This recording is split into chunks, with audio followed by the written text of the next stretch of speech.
Jill. Good morning, everyone. This is the February 1st meeting of the Incarceration Prevention and Reduction Task Force. Welcome to you all. I'm going to try to pull up the land acknowledgement statement, which I had in a moment, and we'll start with that. Before we begin, we acknowledge that we are gathered on the traditional and unceded territory of the Lummi, Nooksack, Samish, and Semiahmoo people who have cared for and tended this land since time immemorial. Truth and acknowledgement are critical to building mutual respect and connection across all barriers of heritage and difference. We begin this effort to acknowledge what has been buried by honoring the truth. We pay respect to their elders, past and present. Please take a moment to consider the many legacies of violence, displacement, migration, and settlement that bring us together here today. And please join us in uncovering such truths at any and all public events. If everyone has the agenda and materials with them, I'm going to turn this over to Jack for the first item of substance on the agenda. No, come on, Stephen. They're all items of substance.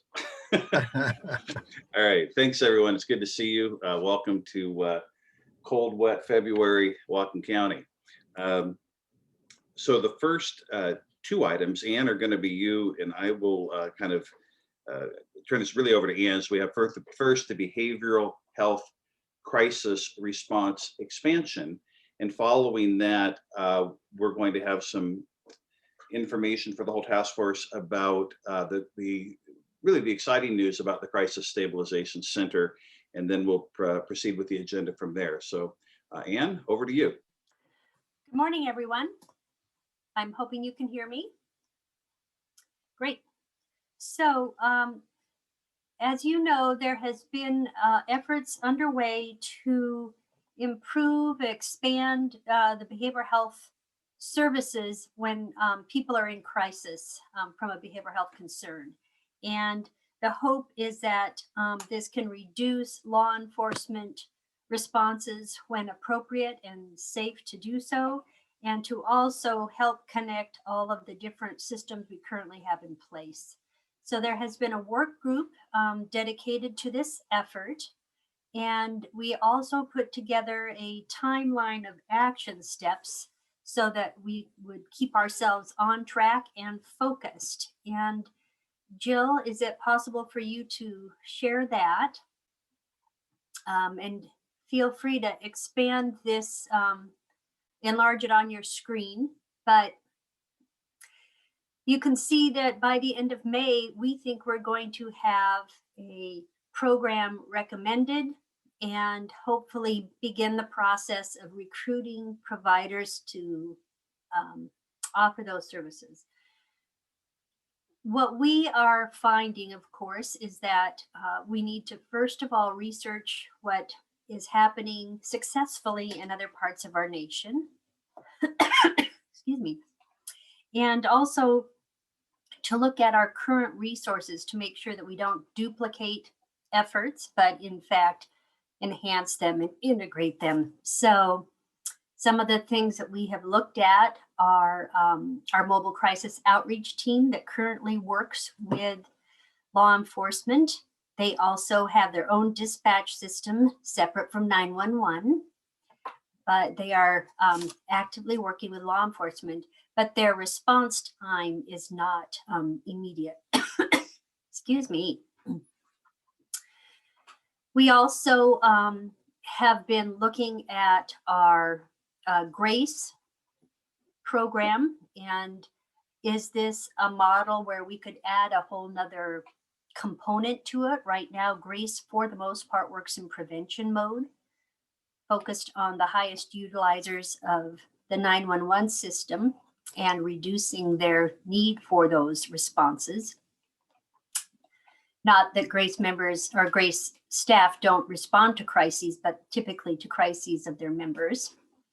So the other thought is is it make the most sense to combine whatever model we incorporate into the GRACE program, just so that we don't duplicate services or run into a problem where we simply don't have enough providers. So at this point in time, we are getting ready to put together a few proposed models. We are collecting data from the 911 system, WATCOM, to determine how many calls have they categorized as behavioral health, what was the outcome of those, and are some of those possibly able to be diverted to another dispatch team. And I'll, I'm sorry, I'm coughing a lot this morning, an alternative dispatch team that is not law enforcement. And then we've also been collecting data from the EMS side of the house. One possibility is that maybe the dispatch would come out of the 911 system, but the EMS side of things, where maybe they have more experience in terms of assessing the calls coming in. So I think that I'll stop there. Obviously, we just to remind you, the people participating in this core group are law enforcement, EMS, GRACE providers, the county health department, and then city and county council have joined us from time to time as well. I think I'll ask if there are any questions about that. And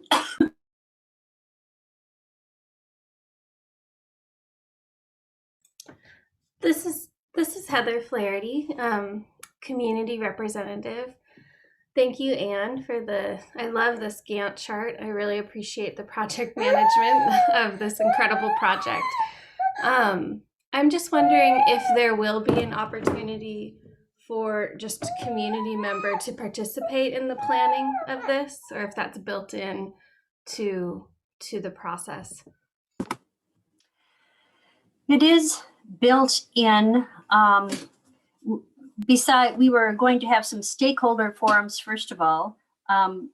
If there are community members who really do want to participate before that, we'd certainly be willing to invite them in. I think for us, we were trying to make sure that we had a good base of the technical knowledge we needed, what we knew about what works, what elements are critical for a successful program, and to make sure we had some baseline before we started just throwing this out for feedback, that we wanted to feel confident that what the options we were offering in terms of potential designs were actually not only proven to work, but also that we had the capacity to actually deliver them. We have a lot of dreams, but we know that we are not going to be successful dreaming alone, that we really have to look within the resources we have and the ones we believe we can create. Yeah, this is Stephen, just following up and thanking Heather for her question. Obviously, stakeholder feedback would be an important feature to this. This has been a focus of attention in the community for some time. At the present stage of your thinking, what would be the timetable for incorporating community feedback, and how would you go about, and to whom would you be issuing invitations for that feedback?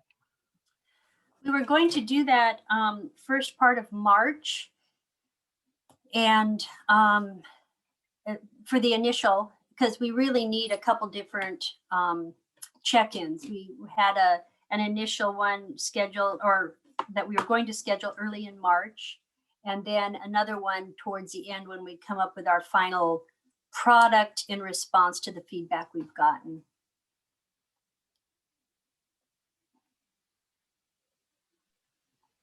I think for us, one other thing that we were trying to juggle is that the LEAD program is also, as you know, evolving, and the health department has been integrally involved in that.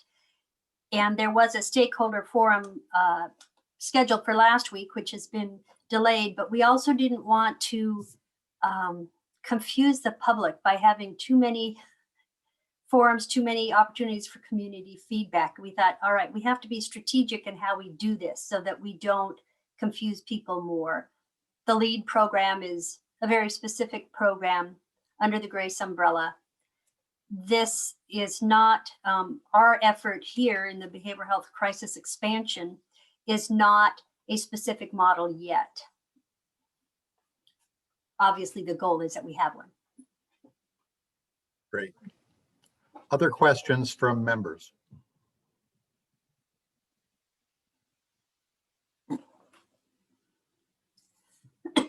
Okay, seeing none. Ann, do you want to move on to? Hey, I'm Steve. sorry. Stephen, Jack? just a second before we are going to move on to the Crisis Stabilization Center. But that's okay. We're co-chaired, so that works. It's weird when we're not sitting by each other. I'm sure some of you have that same experience. It's harder to appear deft and competent in what we do. I wanted to take a moment before I call on Ann. I've been contemplating what this means to our community to have this Crisis Stabilization Center. And I want to point out for those of you that maybe are newer to the task force, when we were first established by ordinance from the county, our very first mandate was to complete a preliminary plan for a new or expanded crisis triage center. And that language is important, new or expanded, because even then we weren't quite sure what would happen. And I was going through old, I have a bad habit of keeping lots of old emails. And I certainly want to acknowledge Ann Deacon and many others who've been involved. Going back in my emails, though, I was struck by, I think she's on the call, Jackie Mitchell, who was our substance abuse program specialist. And back in 2007 was the first email I saw about this, where Jackie was suggesting that maybe there was the possibility of a combined facility. And names like Dak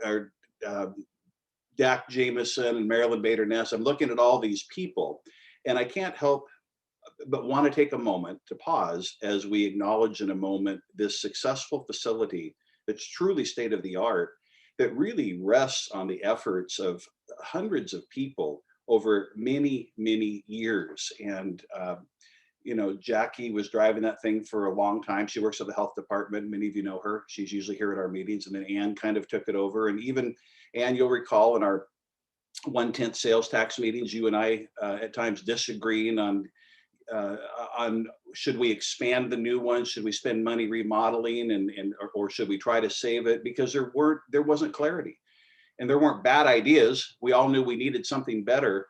And I personally feel, having had a little bit of a ringside seat to this thing for a long time, we've ended up with as good as we could have got. And although there's certainly some challenges that Ann will get into, I just want to take a moment, a couple minutes, which we've just done, I guess done, and Ann will get into it, to just acknowledge what a success this is.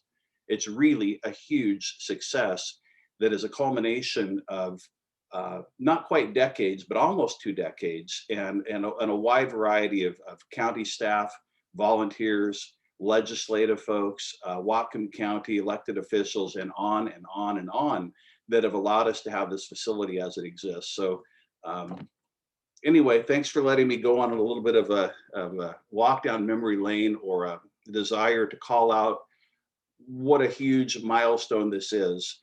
And I think in time too, at steering committee and Stephen with us, we'll have to look at, because this goal was such an integral part of why the task force was established.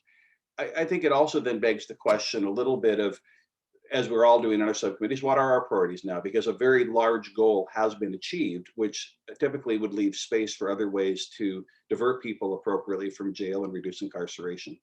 So thank you, and Ann. Thank you for pointing out how mammoth this project has been. The building is also mammoth, 24,500 square feet.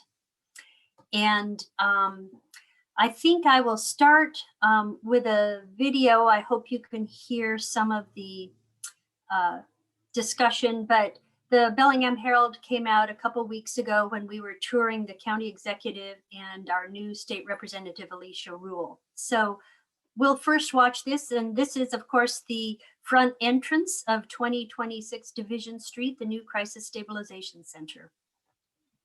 Stephen and Jack, if you could give me a thumbs up when I start the video, just to let me know you all can hear it, that would be great. Thank you. Jill, and if you click the shared sound and screen share, it should work. There's that little toggle when you first share screen that sometimes has to be hit.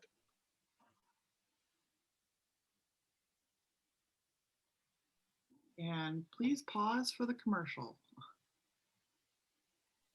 We aren't getting commercial sound. There isn't any on my end either, so.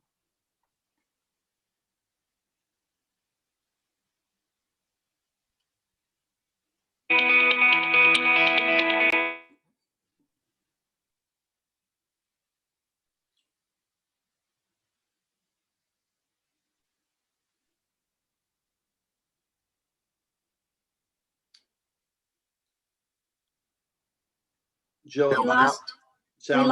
sound again. There we go. I'm sorry, you said you lost sound? Yeah, and then it came back just now. Okay.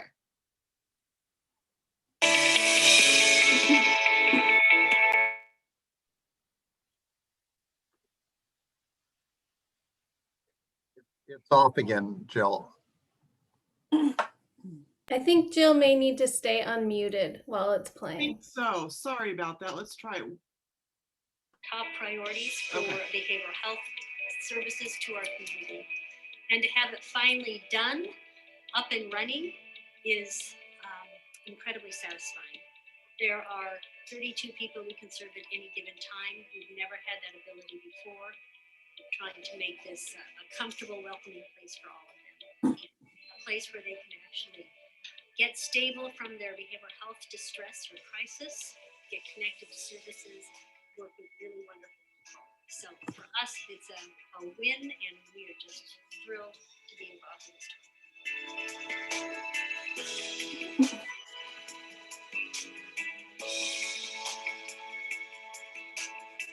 So the timing couldn't be better, and I'm so thankful for the county's forward thinking and putting this together and their attention to detail to take good care of our people here.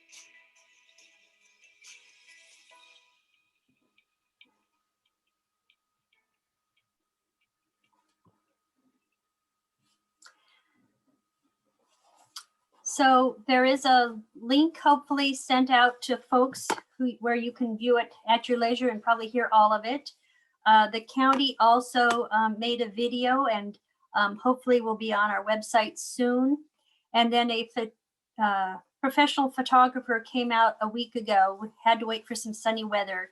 And there are going to be some overhead pictures as well as some pictures inside of the facility that we'll have online. So our main goal, at least for the exterior, was to make sure that this was a very welcoming building, not looking institutional at all. I think they did a great job. I think the architect heard us and made it look like kind of a fancy lodge. On the inside, we also thought, what can we do to make the rooms, the bedrooms, a little bit more welcoming, at least some of them. And so we have talked about the possibility of having some local artists paint some murals throughout the facility. And Council Member Holly Huffman from the City of Bellingham has offered to help facilitate that effort, seeking not only some donations to help reimburse artists for their work, but to also help recruit artists who may be willing to do that.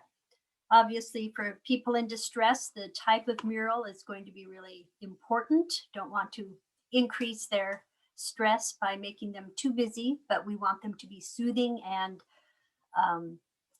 welcoming. So they'll be working very closely with our providers on this effort as well. The two treatment units, two 16-bed treatment units, are differently managed. One, the detox side is Pioneer Human Services. The mental health stabilization is Compass Health. Pioneer Human Services has been up and running from day one. And I think they're up to 11, maybe might be the highest number they've served at any given time. They are working really closely with EMS in particular for direct drop-offs. And their concern was screening for COVID. And so we've been working with them to finalize those protocols, which I think they hope to have in place this week. And then we'll be able to divert completely from the emergency department and be able to take people directly to that facility if they're being transported by EMS or even law enforcement. Obviously, direct referrals and referrals from loved ones are always possible. The mental health side is the one that we had talked about making available an involuntary hold possibility, meaning through this criminal code that police officers could take someone to this facility, place them on a hold for up to 12 hours and divert from arrest and incarceration. We, our last discussion with the provider, Compass Health, said that 4 out of the 5 managed care organizations, as well as the ASO, Administrative Service Organization, all are willing to pay for that level of care. So they're really finalizing the agreement with one other managed care organization, and then they will be able to provide that involuntary service. The other question we had, of course, was just operational funding. Will they be paid enough to do this work? I have been working with a senior policy analyst at the State House of Representatives to identify our crisis stabilization as a pilot program that the entire state can watch that would, in fact, fully implement this law enforcement diversion program, and asked for some money to help support that operationally. And the reason for that is that there may be times when law enforcement brings someone to this facility, and for whatever reason, maybe an insurance company deems their stay there not medically necessary. They will only pay for medically necessary treatment.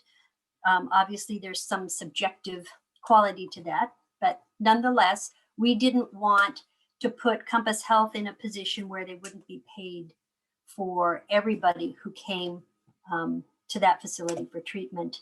And so I'm also working on those two issues with the state legislative body right now, which is one, identify us as a pilot program for the next 2 years and give us additional operational funding for those 2 years.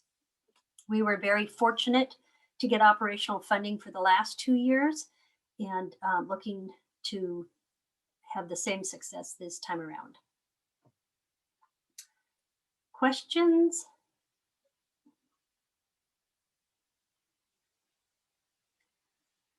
It's this has been a heavy lift. I will tell you that, a very, very heavy lift, both construction-wise during COVID, as well as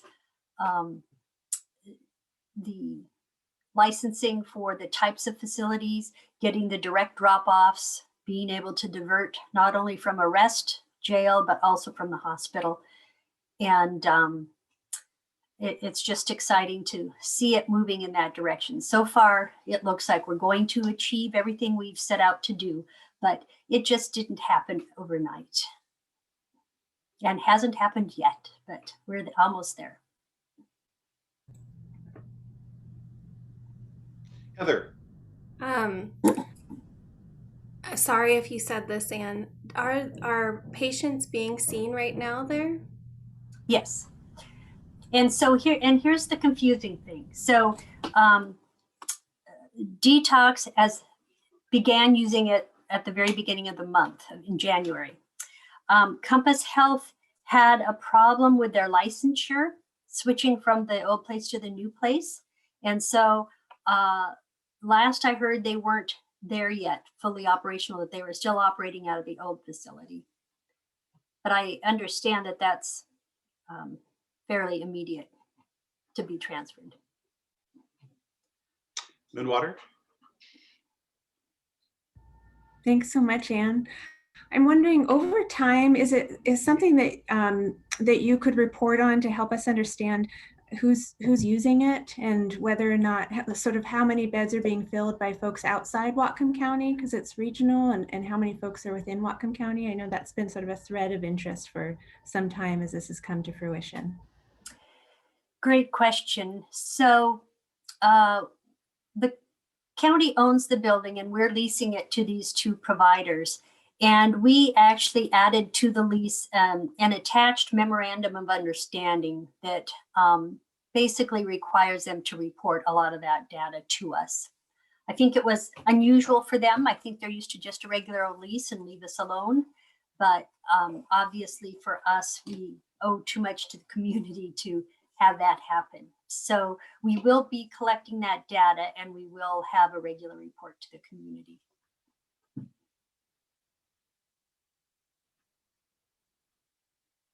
Dan, and then Arlene. Thanks, Ann, for all the work on this. How many beds are in the old facility and what happens to those beds? There are 13 beds in the old facility. There are a number of discussions underway. The last I was directed by the exec's office was that we needed to use that facility for similar or like services. So one of the things we're considering right now is renting it to the mobile crisis outreach team and the designated crisis responders, first of all, so the office space can be used and they have immediate access to that facility when needed. So that's one of the thoughts for it. There are 5 beds that have some separated rooms that could still be used as rooms. The other are kind of large bays, if you will. And I think what we do with those will is kind of up for discussion. But we are talking about what we might do with that. Thanks, Ann. Arlene. You're muted, Arlene.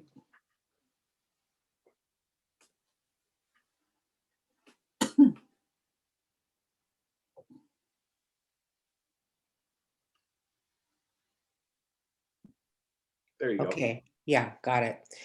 Yeah, it's a little bit confusing about usage and how many people can have access. I'm not 100% understanding it all, but the way I've understood it up to now, because I'm serving on the North Sound Behavioral Health Organization Board, I believe Island County is opened up a crisis stabilization program. And one other county that I've heard of, I might be Snohomish, I'm not 100% sure. And so if they have their own, then it'll be less need for them to come up to Whatcom to use our facilities. But I understand that they have access to it. But if they have their own, it won't be as necessary. So that's happening at the same time that we're doing this. More beds are opening up for everybody. Am I understanding that right, Ann? That's right. It was a regional plan because obviously we didn't want one county to just expand and then take the load of everyone. So we did put together a comprehensive behavioral health facilities plan. The Island County facility that actually was constructed by the same firm that did our construction is going to be open, I think in March was the last I heard. And they'll have, I believe, 10 beds. And then there is already a facility in Skagit County, not quite as comprehensive in services. So, and then obviously Snohomish County has something. So the hope is that, you know, we don't want to deny service if we have an empty bed for anyone from the region, but we also are going to prioritize Whatcom County residents simply because $3 million, between $3 and $4 million of our own local funds went into the construction of this facility. And it's a $12 million building. So we are going to make sure that we prioritize Whatcom folks. So if there's 1 bed left and 2 people vying for it, the Whatcom resident will get the first option. I mean, the most important thing is the idea. I mean, my whole purpose for being here and doing this with my life is the expansion of mental health care and addiction care in our county. And that is happening. And that's what we have to be extremely proud of. Thank you, Anne, and everyone who's helped. My first emails went to Sheriff Elfo and Anne, 2013, right, Anne? And bugging you, trying to get more services in our community for mental health care, because I was working there at Crisis Stabilization and noticing the gaps in our system. So here we are, okay, this many years later, which is considering not so bad. And I'm extremely happy and proud to say that this is happening, and it's just starting. And I think it's going to continue. I really believe that. I can see it coming from state, and I can see the potential from federal. This president has it on his list. And I don't know when he's going to get to mental health and addiction services, but I believe he will. And when that happens, I can see the funding coming for the housing that we need for people who don't have places to stay and so forth. So everything is connected to everything else and needs everything else to be in place in order to function well. And that's what I see coming. I'm extremely pleased. And to remind everyone, we do have a program advisory committee that continues to meet once a month that is overseeing really the program development and evolution of this facility. We know that when you first open a facility, everyone has expectations, and sometimes those expectations are not met. And our message to the community, but especially people on our advisory committee, which include law enforcement and EMS, is don't accept less than what you need or want. Help us ensure that we build what this facility needs to be. So that's exciting for us. We're also going to work with the city attorneys and the prosecuting attorney's office on conditions under which someone can truly be diverted from arrest and incarceration and placed at this facility instead. There needs to be some, obviously, agreements with attorneys as well. And seeing, just one second, Steve, seeing where we're at, would you like to do the Crisis Stabilization Facility Committee report, or would you rather wait? Because I think we've probably largely encompassed it, but I wondered if there was anything you wanted to add, or if you'd like to come back to that later. Let's just assume I've given it. That's kind of how I felt, but I wondered then if there was anything you want to add to it. I don't think so. Okay, Stephen, you had a question? Yeah, thanks, Jack. Thank you, Anne, for the report and for all the work that went into this. As is my wont, I'm going to try to pack two questions into one slot. Number one, apologies if I missed it, but can you update us on the status of involuntary holds? And number two, since we have 4 out of the 5 managed care organizations, we've obviously got one plan that's resistant to terms that seem agreeable to everybody else. Is there a way to do some screening and go ahead with the 4 out of 5 plan participants that we have and not be held up by an outlier plan? So the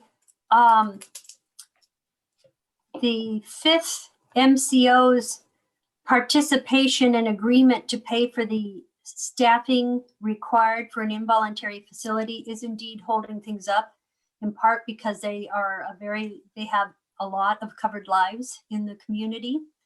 And I think that Compass obviously needs to make sure they can keep staff once they hire them, which means they need to be assured of the funding and have those contracts in place for the MCOs. So if I hear that there's a way we could help, I will certainly let this committee know. but I don't know what pressure we can bring to bear on the MCOs yet, or the single MCO that's still holding out. Once they agree, involuntary status will move forward. Those two are tied together then, the involuntary. Okay. Thank you.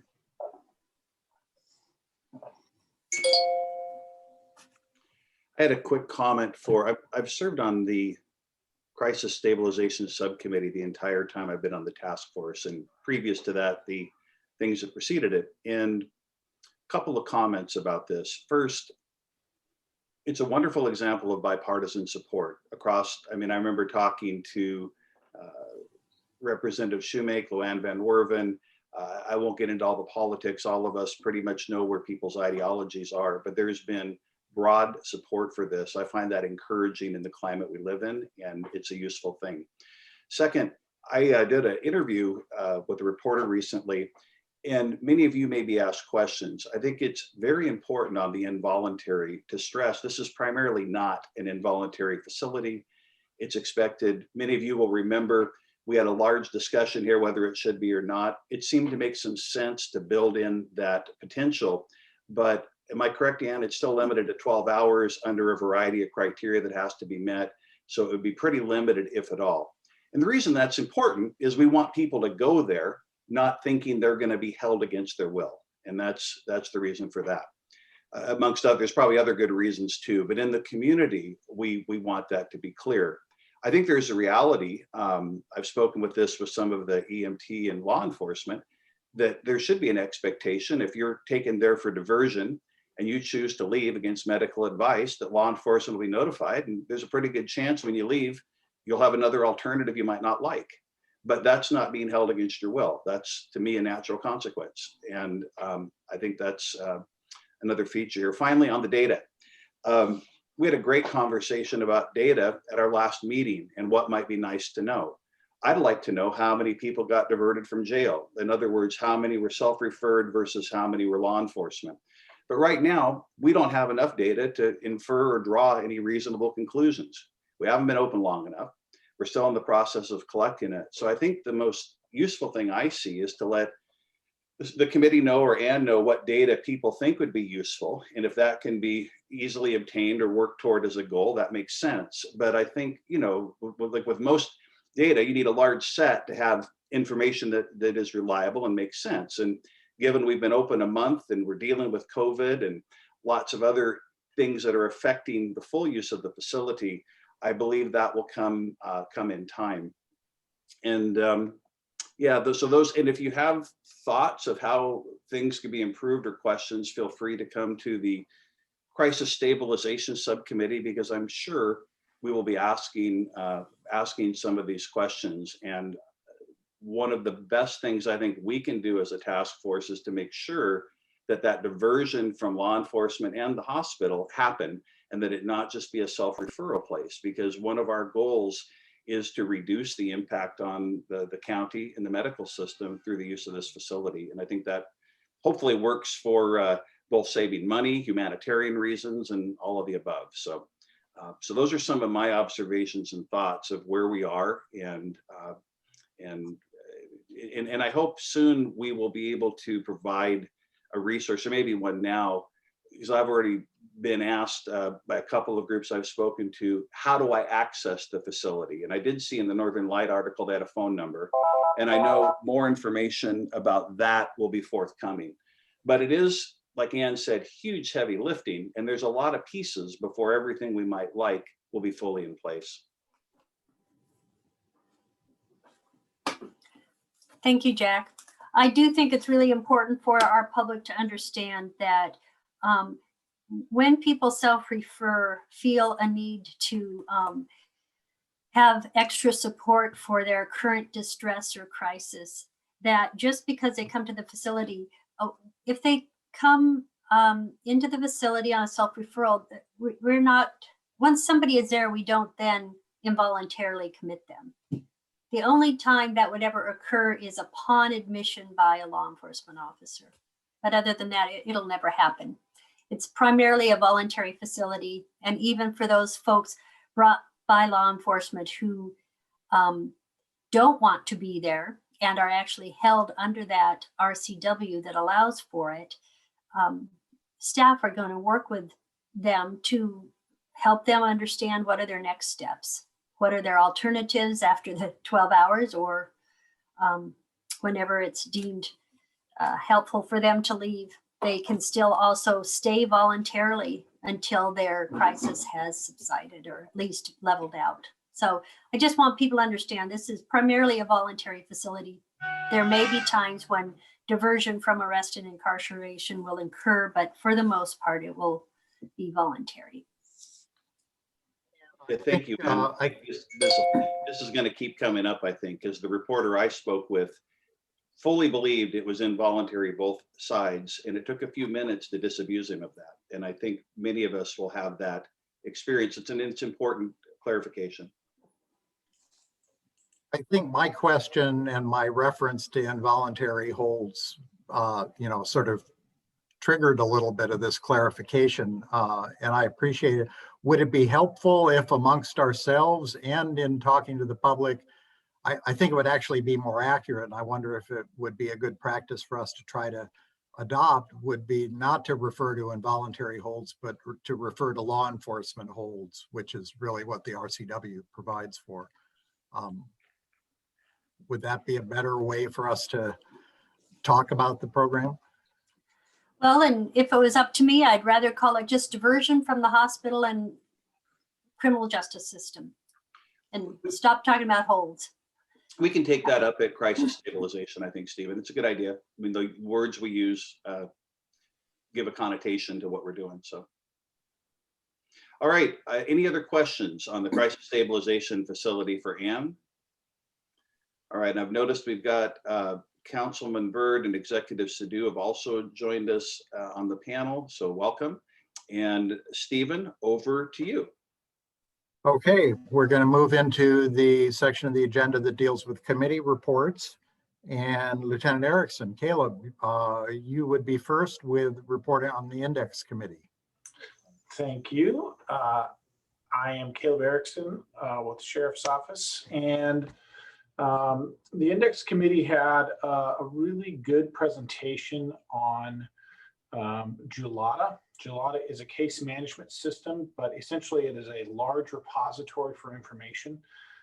It can, and it sounds like it's capable in more ways than even we've been able to capture here in this application, but it gathers information from the EMS information, contacts, things like that, and is used all the way through the GRACE and the LEAD program. And I don't want to misspeak because I'm going off of memory on how that works, but it was a very encouraging presentation that we had on Julata, and it sounds like it is going to be a great step forward for the gathering of information. We also talked about a request. I believe that the request came from the task force to determine how best to communicate a need or a question that came from the task force in terms of what sort of data needed to be mined essentially from the Index Committee standpoint. And so we have been working towards developing an email group that members of the task force that have data requests can then email, and that will be the method of communicating a particular data need. We also talked about the need for the discussion about Julata really highlighted an issue that we've been talking about in the Index now for a number of months. And that is that we don't have a great way, a mechanism to capture all of the data that really is very invaluable to the process, and understanding how each change that we might want to make will impact the overall criminal justice system and help to minimize the incarceration rates and reduce recidivism. But without meaningful data that really spans the gap across the board from one end to the other in terms of all aspects of the criminal justice system, we're essentially not getting all of the feedback that is necessary to make informed decisions. And so we discussed the need, at least, for having a vehicle or a repository for gathering that sort of information. So for next steps, we talked about the possibility of hiring a consultant to, number one, sort of help us with the concepts across the board in terms of data collection, but also to potentially point us in the right direction of a system or repository that could help gather that information. I believe we'll be coming up with a proposal specifically to address that issue. I don't have the notes on it with me today, but those are the broad brushstrokes. That's pretty much it, unless anybody has any questions. Mr. Hammond. Questions for Caleb? Thanks, Lieutenant Erickson. Hey, I just wanted to follow up. You were talking just in your last part of your remarks about a repository that was able to kind of collect the data across the platforms. And we had talked about this at our last, I believe, a steering meeting. Just wanted to see if there's any forward traction on the platform that you were discussing at that meeting. So I want to bring that particular platform up at the committee level before I'm ready to speak at this level. But we've definitely, sort of hooked our eyes on some things, and they're very much in the preliminary level of discussion. But it's exciting all the way around to see, progress, and it is going to be a very good topic for the next meeting that we have. Other questions? Okay, thank you, Caleb. Really exciting to see some progress in Index, such an important piece of this puzzle. Thank you. The next report would be Arlene and Raylene on the Legal and Justice Systems Subcommittee.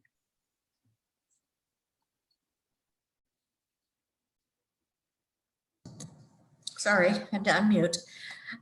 So we had Angela Anderson speaking about pretrial services in the small cities at the last Legal and Justice meeting.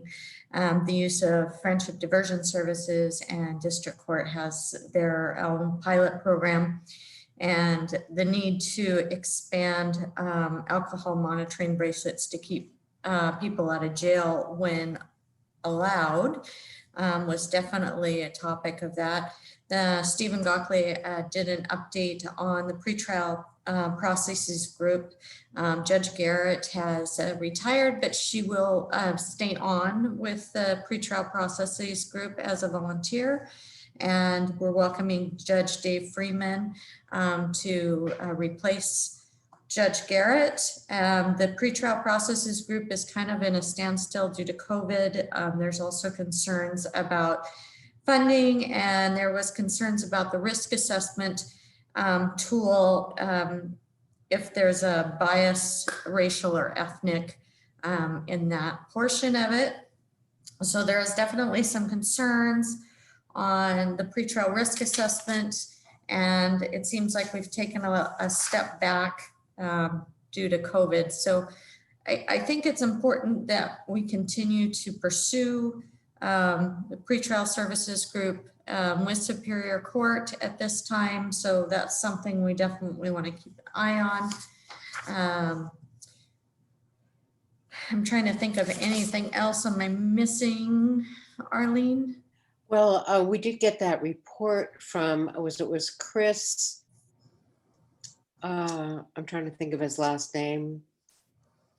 From the school system, from the public school system, who talked about the counseling services available in our elementary, middle schools, and high schools, much of which personally I did not know we had that extensive of a program in what Dan has been talking about as preventative work.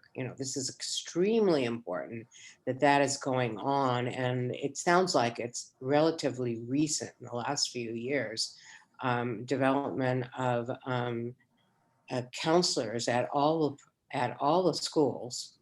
It seems like she said there were or he said, there were 4 at the high school levels, 2 at middle school levels, and 1 at every elementary school. In addition, there were extensive attention programs at the beginning of the day, checking in with children about their families and any kind of difficulties in school, so as to hopefully catch problems ahead of time. This is what we want. We want to be able to intervene early. Counselors were available even to come onto the campus to do sessions with the children in their schools. I hadn't known about that. I think it's a really good idea to have that comfort level that you can talk to your counselor as you need to. So I thought he presented a very impressive program. Thank you, Arlene. I also forgot to mention, we did briefly discuss the training of law enforcement and the small cities for the Crisis Stabilization Center. Deacon reported we're a little bit behind on our goals, but we'll get there as soon as the protocols and practices are set up. So hopefully that'll be achieved in the near future.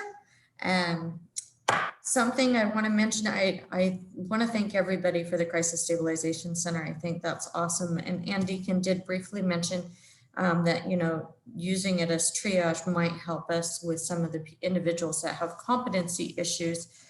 It is still a problem when we find somebody that's been incarcerated for domestic violence or serious charges.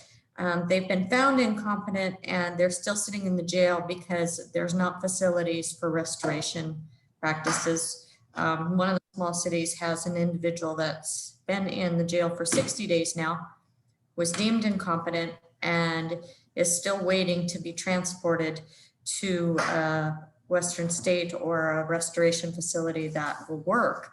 And I think there's lack of facilities and individuals to move people in a quicker manner, regardless of the laws and legislative that we have in place.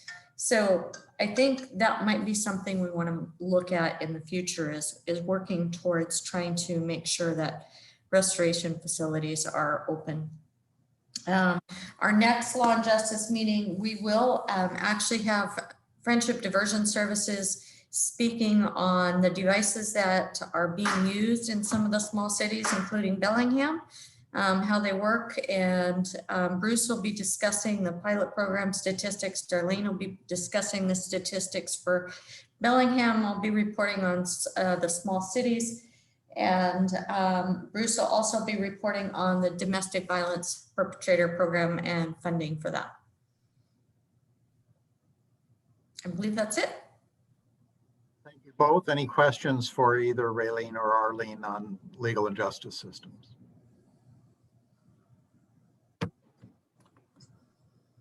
Okay, then we are on to Dan. I guess Mike's not here. It's on you for reporting on behavioral health. I think Arlene gave you a hand there. Why don't you go ahead? Thank you. My co-chair, Mike Parker's at a Housing Advocacy Week meetings, giving a briefing there. So apologies on his behalf for not being able to make it this morning. Good morning, everyone. At Behavioral Health Committee, we're basically resetting for 2021. We discussed a number of priorities. I do want to let this group know that we are onboarding folks onto that committee. So Chris Cochran is the gentleman from Bellingham School District, who is the mental health coordinator for the district that Arlene Feld referenced earlier in her remarks. Britta Johnson from Lake Whatcom Residential Treatment Center is also joining the Behavioral Health Committee, and we're seeking a person from Bellingham Housing Authority to round out that part of the committee. And if you'll just apologies, I'm working on government equipment here, so it's going to take me a second to get my notes before us. In our January meeting, we discussed committee priorities for the year. And I'll just touch on a couple of these real quick here. So we discussed how COVID is impacting behavioral health. services and the population. And we also talked about reentry, onboarding a new full-time reentry specialist. We also discussed methamphetamine treatment and recovery services, enhanced juvenile substance use treatment and services, and then also reviewing outcomes of the new recovery house that's coming online here. We also discussed youth and young adult current interventions, challenges, and opportunities. This speaks to Arlene Feld's comments about the importance of prevention. Ann Deacon, myself, and Councilmember Buchanan and others are involved with the Peer Learning Network through the National Association of Counties. Whatcom County is one of the 13 counties nationwide that was chosen for this round. Our focus is on reducing incarceration for people with behavioral health disorders and who are unfairly treated due to ethnic and racial disparities. And that work is ongoing. This is the second round of funding, basically through the MacArthur Foundation, that Whatcom County has received for its work, with the challenge of course, continuing that work. And then I'm not going to reiterate Arlene Feld's discussion of what Chris Cochran from the district spoke about. Very, very comprehensive remarks that were prepared by him, and a presentation that he went through. I would encourage folks to go through that. I think, you know, the importance of prevention is it's so key in the work that we do. So I would encourage folks who are interested in that part of the work to review that. We also discussed the LEAD, law enforcement assisted diversion early implementation. Laura Christensen from CMAR Community Health Center was able to go through in detail a number of points that are related to that. We have a full packed agenda for February, and we're looking forward to continuing the work. So that's my end of committee report. Thank you, Dan. Lot going on in that committee. Does anybody have questions for Dan? Okay, I see none. Anne has fully discussed crisis stabilization committee work.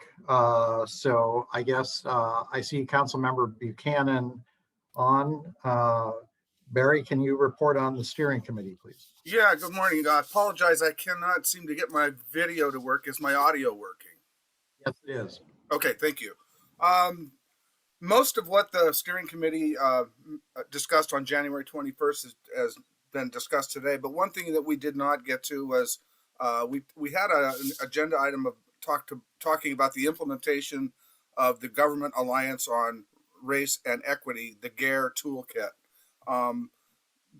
If you recall, last year, the task force adopted that as our kind of a guiding principle with racial equity. When the council, actually the health board did the resolution on racial disparities as a public health crisis, one of the items that we said was that we were that the county would look at and consider joining GARE. So the task force, the steering committee talked about that at our meeting in January. And one of the things that several of us are working on that are on this call this morning is a racial equity commission to hopefully be established sometime this summer. So we didn't want to get ahead of that. So Dan was going to go off and coordinate with some of the folks working on that. And I unfortunately was unable to get back to Dan. I had a family emergency last week that took me pretty much out of commission for most of the week. So I don't know, Dan, do you have any feedback on the conversation you had? This is in relation to 1590, sorry? No, this is in relation to the Racial Equity Commission and GARE. Remember we talked about you were gonna talk to some of the folks on the working committee about GARE and the task force recommending that to the county. But we talked at steering that we didn't want to get ahead of that group as a task force or the county. So I don't know if you had that conversation. Yeah, there needs to be some more follow conversation with that. Okay, that's what I figured. And I apologize for not getting back to you. Okay, no worries. So that's where that's at. We're kind of wanting to coordinate with the folks working on development of that commission and make sure that we're in sync and we're not putting any carts before the horse. So Basically, that's it on GARE. Some of the other things that we talked about upcoming work for the steering committee is in March, at our March 4th meeting, we'll be looking at what's going on as far as state legislation, what bills have been introduced or passed that are of interest to the task force. So that'll be a big thing on our radar. Other things, we're obviously still working on looking at operational funding for the Crisis Stabilization Center, and doing so by establishing it as a state pilot program. And I think Ann spoke to that quite eloquently earlier. So basically that was the, other than we talked a little bit about data as well, and Jack covered that, and so did Lieutenant Erickson. So that's all coming together well, and that was actually everything that we talked about at steering, unless anyone has anything to add. Thank you, Barry. Anything to add or any questions from anyone on the task force?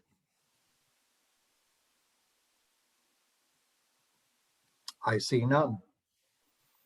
We're on to other business. Does anyone have other business items that they want to raise for us today?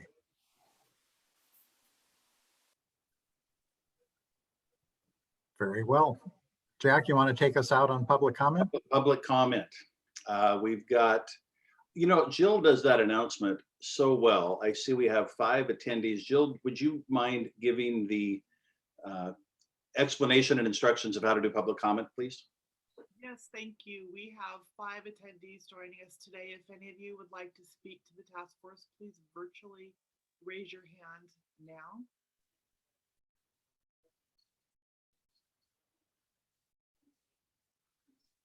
No hands are raised.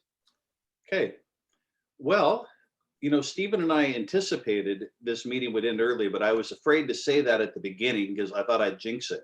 So I didn't say a word. But as it turns out, I think we are done at 10:02 unless I'm missing something. Stephen, is there any reason not to adjourn? I don't know of any, Jack. Thank you. Right. The one thing I would like to just highlight is upcoming meetings. So just as a reminder, and Jill, correct me if I get them wrong, I'm looking at the agenda. So the next task force meeting will be March 15th, the full task force. Behavioral health typically meets the third Tuesday from 9 to 10:30. Legal and Justice, second Tuesday, that'll be coming up February 9th. Crisis Stabilization is meeting, our next meeting is scheduled for March 18th. Index is scheduled for March 4th, and the steering committee is also scheduled for March 4th. And as a reminder, anyone is welcome to attend. All of those meetings are open, not just to the public, but to task force members. So please, if you've got a reason to want to participate in any of those, please do so. And I think with that, I want to thank our visitors for being here and all of you. And thanks for helping us get quorum so easy. And with that, we're adjourned.